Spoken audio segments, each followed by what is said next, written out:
Topic, introduction, content, analysis सुनेको छु। हो त्यस्तो वा अरू कुनै संरचित ढाँचामा अभ्यास गर्ने, बुलेट पोइन्ट्समा लेख्ने। नमस्कार, बेस्ट लोकसेवा सपोर्ट युट्युब च्यानलका साथीहरू र हामीलाई सुन्नुहुने सबैलाई स्वागत छ है। नमस्कार। आज हामी लोकसेवामा सफलता पाउनेहरूका अनुभव, उहाँहरूका कथाहरू र सफलताका लागि चाहिने खास तत्त्वहरू के हुन् भन्नेमा अलिक गहिरिएर कुरा गर्दैछौँ। हो एकदम। यसको लागि हामीसँग कुबेर अधिकारी जस्ता अनुभवी प्रशासकका विचारहरू छन् अनि भर्खरै सफल हुनुभएको आराधना झाको प्रेरणादायी यात्रा पनि छ। राम्रो भयो। यिनी अनुभवका आधारमा तयारी गरिरहनु भएकाहरूलाई केही व्यवहारिक सल्लाह र हौसला मिलोस् भन्ने हाम्रो उद्देश्य हो। ल सुरु गरौँ त्यसो भए। लोकसेवा तयारीको लागि कति समय लाग्छ? कस्तो खालको समर्पण चाहिन्छ? कुबेर अधिकारी जस्ता अनुभवीहरू त कम्तीमा 2-3 वर्ष नै लाग्छ भन्नुहुन्छ हैन? हो, उहाँको सुझाव त्यही छ। मतलब पहिलो वर्ष त पाठ्यक्रम बुझ्दै अलि अभ्यस्त हुँदै जान्छ अनि दोस्रो वर्ष चाहिँ साँच्चै त्यो उत्कृष्ट तयारीका लागि एकदमै महत्त्वपूर्ण हुन्छ भन्ने देखिन्छ। तर त्यो 2-3 वर्ष समय दिनु मात्रै त होइन होला नि, समर्पण कस्तो चाहिने रहेछ? हो, समय मात्र दिएर भएन, पूर्ण रूपमा समर्पित नै हुनु पर्यो। अरू कुराहरूबाट ध्यान हटाएर हैन, निरन्तर यसैमा लाग्नु पर्यो। जस्तो आराधना झाले गर्नुभयो, बागमती प्रदेशको लिखित अघि। बिल्कुल, उहाँको उदाहरण त्यही हो। यो त लामो दौड जस्तै हो नि, निरन्तरता एकदमै चाहिन्छ। अनि उमेरको कुरा पनि आउँछ क्या? उमेरले पनि फरक पार्छ नि। 20-25 वर्षको उमेरमा सुरु गर्दा अलि फरक पर्छ। ऊर्जा बढी हुन्छ, जोखिम लिन सक्ने क्षमता हुन्छ। हो, तर पछि मानव 30-35 कटेपछि पारिवारिक जिम्मेवारीहरू थपिन्छन् हैन, अनि दबाव अर्कै हुन्छ। हो नि, त्यो जिम्मेवारीको दबाव त पक्कै फरक पर्छ। अच्छा, समय र समर्पणको कुरा भयो, अब तयारीको रणनीति नि त्यो कतिको महत्त्वपूर्ण रहेछ? आराधना झाके अनुभव हेरौँ न।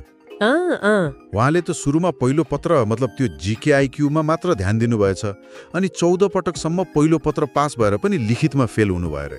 खै, यो त अचम्मै लाग्यो मलाई त। हो नि, अचम्म लाग्दो। तर यसले एकदमै महत्त्वपूर्ण कुरा देखाउँछ। के कुरा?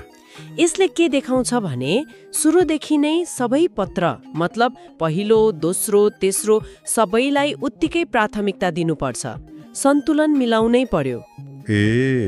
सुरुमै सन्तुलन? हो, अनि लिखित परीक्षामा त झन् उत्तर लेख्ने तरिका, त्यो प्रस्तुति एकदम महत्त्वपूर्ण। जस्तै कतिले त्यो टीका ढाँचा भन्छन् नि, अनि समय व्यवस्थापन, त्यो त झनै महत्त्वपूर्ण भइहाल्यो। भनेपछि जानेर मात्र भएन, तोकिएको समयमा जाँचकीले बुझ्ने गरी लेख्न सक्नु पर्यो। बिल्कुल, ठ्याक्कै त्यही हो। आराधना झाले त एउटा सूत्रै बनाउनु भएको छ, HPPT।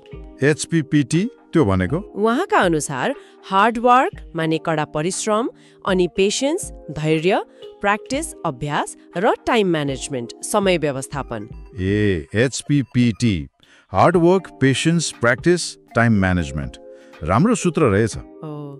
अनि उहाँले अरू कुरा पनि भन्नुभएको छ, स्रोतहरूको सही प्रयोग, जस्तै युट्युब भयो, अनलाइन कक्षाहरू, नोटहरू, अनि समूह छलफल पनि खास गरी आइक्यू जस्तो विषयको लागि त एकदमै सहयोगी हुन्छ रे। समूह छलफलले फरक पार्छ है? पार्छ। निरन्तर अभ्यास गर्दै गएपछि भाग्यले साथ दिएन भन्ने गुनासो पनि कम हुँदै जान्छ क्या? हो त नि। अब अर्को पक्ष, मानसिक दृढता। यो यात्रामा मन कति बलियो बनाउनु पर्दो रहेछ? आराधना झाको कथा सुन्दा त त्यो एकदमै प्रष्ट हुन्छ। हो नि। सुरुमा MBBSमा नाम ननिस्किदा होस् वा लोकसेवामा पटक पटक असफल हुँदा आफन्तबाट कति कुरा सुन्नु पर्यो होला उहाँले, तर हिम्मत हार्नु भएन। त्यो एकदमै प्रेरणादायी छ। अनि लिखितमा पहिलो पटक नाम निस्किदा उहाँ कति भावुक हुनुभयो भन्ने कुराले नै त्यो सङ्घर्ष कति गहिरो थियो भन्ने देखाउँछ। साँच्चै? हो, त्यो मानसिक दृढता नभई हुँदैन। असफल हुँदैमा हरेस खानु भएन भन्ने उहाँको भनाइ। अनि त्यो HPPT सूत्रको पेशेन्स धैर्य, यही कुरा हो। अनि अर्को महत्त्वपूर्ण कुरा के छ भने प्रणालीप्रति विश्वास राख्नु पर्यो। कति धेरै भ्रम छ नि, यहाँ भनसुन चल्छ, पावर लाग्छ भन्ने। त्यो त सुनिन्छ नि। तर आराधना झाले त्यो भ्रमलाई चिर्दै आफ्नो मेहनतमा विश्वास गर्नुपर्छ भन्नुभएको छ। यो एकदम सकारात्मक कुरा हो। तर कुबेर अधिकारीले भने जस्तो सधैँ एउटै कुरामा मात्रै लागिरहने भन्ने पनि त हुँदैन होला नि? उहाँले त्यो सङ्केत गर्नुभएको छ। एउटा निश्चित समय, मानौ 3 वर्ष जति होइन, पुरै तनमन लगाएर प्रयास गर्दा पनि भएन भने चाहिँ खै अरू विकल्पबारे सोच्नुपर्ने हुन सक्छ। तर त्यो प्रयास चाहिँ साँच्चीकै पूर्ण हुनु पर्यो होइन त? हो, त्यो 3 वर्षको प्रयास चाहिँ एकदमै इमान्दार र पूर्ण हुनु पर्यो। आधा मनले गरेर भएन। अनि यस्तो लामो कठिन यात्रामा आफूलाई मोटिभेटेड राखिराख्न सकारात्मक साथीहरूको सङ्गत गर्न पनि त जरुरी होला नि? अत्यावश्यक, एकदमै जरुरी। नकारात्मक कुरा सुन्दा सुन्दै नकारात्मक मान्छेको सङ्गतमा रहँदा त ऊर्जा नै घट्छ नि। भने त्यसैले सकारात्मक सोच र त्यस्तै साथीभाइको सङ्गत त चाहिन्छ नै। ल, आजको हाम्रो यो छलफललाई छोटकरीमा भन्दाखेरि लोकसेवा सफलताको लागि कडा परिश्रम, समर्पण त आधार नै भयो। त्यसमाथि पाठ्यक्रमका सबै पत्रलाई बराबर महत्त्व दिने, मतलब सन्तुलित रणनीति चाहियो। ठीक हो। अनि निरन्तर अभ्यास, धैर्य, सकारात्मक सोच र मुख्य कुरा आफ्नो क्षमतामा विश्वास, यी कुराहरू एकदमै अनिवार्य रहेछन्। हो, त्यो एचपीपीटी सूत्रले पनि यही भन्छ। हो, त्यो एचपीपीटी सूत्र त साँच्चै मनन गर्नुपर्ने खालको छ। र अन्त्यमा एउटा प्रश्न छोडेर जाउँ न त विचार गर्नका लागि। हुन्छ। लोकसेवाको तयारी गर्नु भनेको केवल एउटा सरकारी जागिर खाने माध्यम मात्रै हो कि यो आफैमा एउटा यात्रा हो जसले हामीलाई अनुशासन सिकाउँछ, निरन्तर सिक्ने बानी बसाल्छ अनि जीवनका चुनौतीहरूसँग जुझ्न सक्ने क्षमता पनि विकास गराउँछ?